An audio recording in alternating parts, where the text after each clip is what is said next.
Hello BuzzFamily and welcome to BuzzBarca. Today we'll be having a different type of video where we're going to be talking about Laporta and Deco and the Barcelona board and their decisions recently for FC Barcelona. Recently, the Barcelona board has made very bad decisions and a lot of fans, including me, are not happy with a lot of them. This includes many factors like the players that are linked with Barcelona and the board speaking about them publicly all the time. Barcelona thinking that they can bring in anybody from any team no matter the cost, even in their financial situation. Straight up lying that they're going to bring this player in for sure and this player in for sure and we're going to be all good in the books, but in reality everything is a mess. Players don't want to leave the club because they're getting paid such high wages over here, and obviously the Barcelona board, what they like to do is bring in players and shove them right back out. Let's kick off by talking about Lenglet and his stay at Barcelona. It is clear that Lenglet is making a lot of money, but that is something that the board already knows and they were a part of. Lenglet signed a very long contract and a very expensive contract with Barcelona, and Laporta did what he could to get him out. Instead, he actually extended his contract a few years ago, which was used to loan him out to Aston Villa. Now in the short term that might have sounded like a good decision, but look what it's doing to Barcelona in the long term. We can't get rid of a player like Lenglet who is having more power than the Barcelona board themselves. He is getting paid absurd amount of money and he is not going to leave at all. You can obviously blame Lenglet for not going and having a career, but this is also Barcelona board's fault. They knew exactly what they were doing when they were signing him to such a long contract and deferring his wages. This shows the lack of planning at Barcelona and how they were just worried about the short-term solution so they could bring maybe another player in during that transfer window. But 2 years later, you can see the struggle. The Barca board didn't even want to register Inigo Martinez for his second year of his contract. Remember, they signed him to a 2-year deal as a free agent last season and they guaranteed him that he would play this season. And for some reason, the Barca board were like, hey, we don't need you because we want to bring in other players to fill the wage bill. Even a defender like Mikel Fay, who wanted opportunities for the first team, was shipped out already. He was bought last year and it looked like he had plans to be in the Barca first team at some point. And Barcelona didn't give him that opportunity and now they sold him at an undervalued price. These are very bad decisions by the Barcelona board as they sold him for cheap and they also put a very expensive buyback clause at 35 million. This is not how Barcelona do business. We can all see that Nico Williams was linked with Barcelona and it looked like it was a very good chance he would come to Barcelona, and even the board was convinced, as Joan Laporta said in multiple interviews, that this transfer will happen. However, we all know that is not the case and he has decided to stay at the Athletic Club. So you may think that Barcelona might lay low, maybe wait till next year, or maybe they can have other players play in that left wing position for this season. But guess what? That's not what Barcelona did. They decided to watch the Euros and they saw a player named Dani Olmo perform really well, so they decided to go get him. Is that a good decision? I don't think so. It looks like that Barcelona weren't able to get Nico Williams, so they said, hey, what's the second best thing in the market? And they just went after that. Barcelona went out and spent 60 million on Dani Olmo, a player that we don't really need in our team, and we have that type of profile in multiple players. Dani Olmo's best position is in the cam position, playing as a number 10, and we have players like Fermin Lopez, Pedri, and Gundogan. That's 3 players that can play in that position regularly. Even Pablo Torre can play in that position, and that is actually his preferred position. So that's 4 players that Barcelona knew can play in that position, but they went after Dani Olmo because Nico Williams was not available for them, instead of prioritizing a left wing position. So you may think that bringing in Dani Olmo, who is indeed a versatile player and could play multiple positions in a team, even though he's not a clear left winger, he can still play in that position, might be an okay decision. But only if that player is able to be registered, which is something Barcelona have failed to do 1 week into the season as well. Why bring a player that is worth 60 million at such a financial time like this at Barcelona and not even have him be registered in the team? How are we struggling to register a player that is worth so much money and that we brought in as our main transfer this season? And you would think Barcelona have a plan to register Dani Olmo after bringing him in. But guess what? They clearly didn't, and they looked at Gundogan as the odd man out of this team. Gundogan joined Barcelona last season as a free agent and signed a 2-year contract with them. Barcelona decided to pay him big wages around the 16 to 18 million mark. And even after being one of the main players in their team last season and being arguably one of their best players and also one of their best leaders in the team, he is being forced out of Barcelona just because they can't register other players. Why would you bring in such a wonderful player of his quality from a treble-winning team and kick him out of the door right the second you need some more money in the team?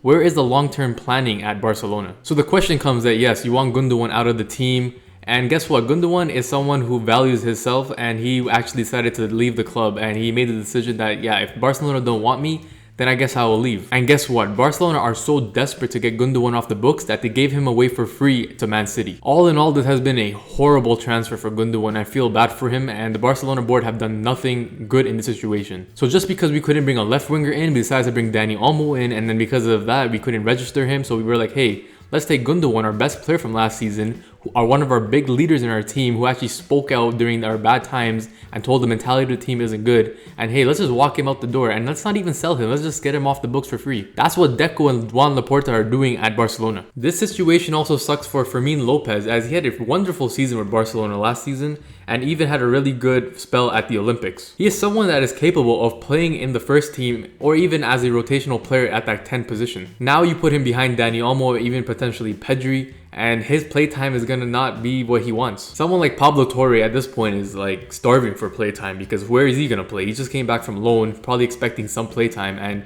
I don't even know if Hansi Flick has even the space to use him. He might be at this club for maybe the start of the season, maybe till the next transfer window, and he might be shipped out because the injuries might be gone. Pedri, everybody, Gavi, they're all going to be healthy. Frenkie de Jong's back. And now all of a sudden Pablo Torre is not needed, and guess what Barcelona board are going to do? Think of someone like Ferran Torres, who has been horrible for Barcelona these last few years.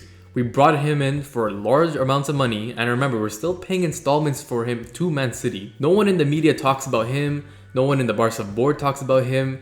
His departure is unseen at this club. And someone like Rafinha, who has been very consistent at Barcelona these last few seasons, he's always in the rumors like, oh, Rafinha has to leave, he can bring in a lot of cash. But hey, we don't talk about the Barcelona that we used to. We don't look at that. We just look at financially if what's beneficial for the team at that time. Clearly, we can't get much money for Ferran because Newcastle are the only team offering around 25-30 million. And Barcelona need money, so they say, hey, Ferran, you know what? You're not really worth much, so you can just stay at the club and you can just keep starting and not doing anything on the field.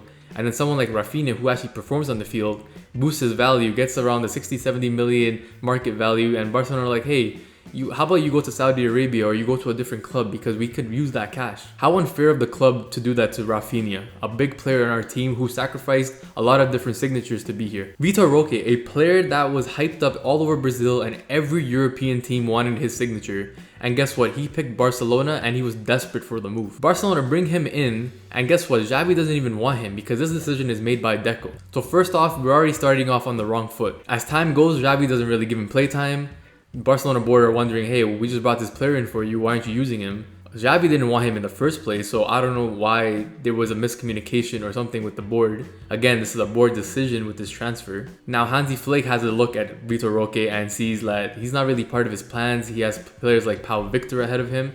So why would we even bring such a player in the first place? Now there's rumors that he is going to be going out on loan to Real Betis for 1 to 2 years.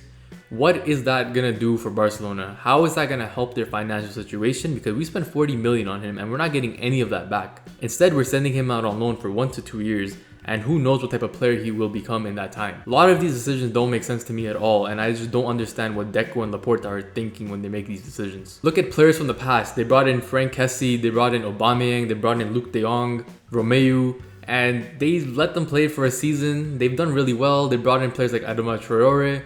They've done really well. And guess what? Next season, hey, you can leave now. We want to sell you. We want to make some quick money. Because that's what Barcelona do now. They're not running this as a football team. They're running it as a business. Just to get their financial numbers up. The last straw, in my opinion, was when the Gundogan news dropped that he is going back to Man City for free and that he doesn't feel valued at this club. The first thing you hear is Rafael Leao to Barcelona. Tell me in what world that is going to happen. Rafael Leao is worth over 100 million, and that's what AC Milan would demand for him even if they wanted to let him go, which is not the case. And why is that the first thing that we hear? It's almost like Barcelona just want to, hide the news that Gundogan is leaving and hey, we're going to go after Rafael Leao. Even though we can't even register Dani Olmo, we're going to get a world-class winger that is probably one of the most expensive in the world. Tell me in what world that makes sense. Where do Barcelona even get the money for this transfer? This transfer makes absolutely no sense to me, and it's literally a lie to Barcelona fans and the entire world. Rumors are saying that the Barcelona board and Deco are going to do everything in their power to get Rafael Leao as one of their main transfer targets this summer. Tell me where and how exactly that's going to even happen, because this still blows my mind. Then you start hearing rumors that Federico Chiesa is linked with Barcelona, which is more of a suitable transfer, especially with the price range.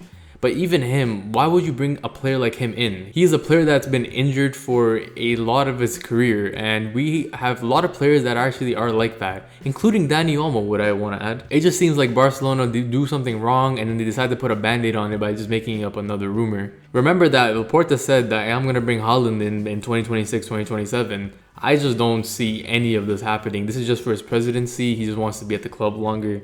But in my opinion, Laporta and Deco gotta go. This is just getting out of hand. So that's gonna do it for today's video about Laporta and Deco need to be stopped at Barcelona. These decisions are getting out of hand. The team, the club, everything is not functioning how it should be.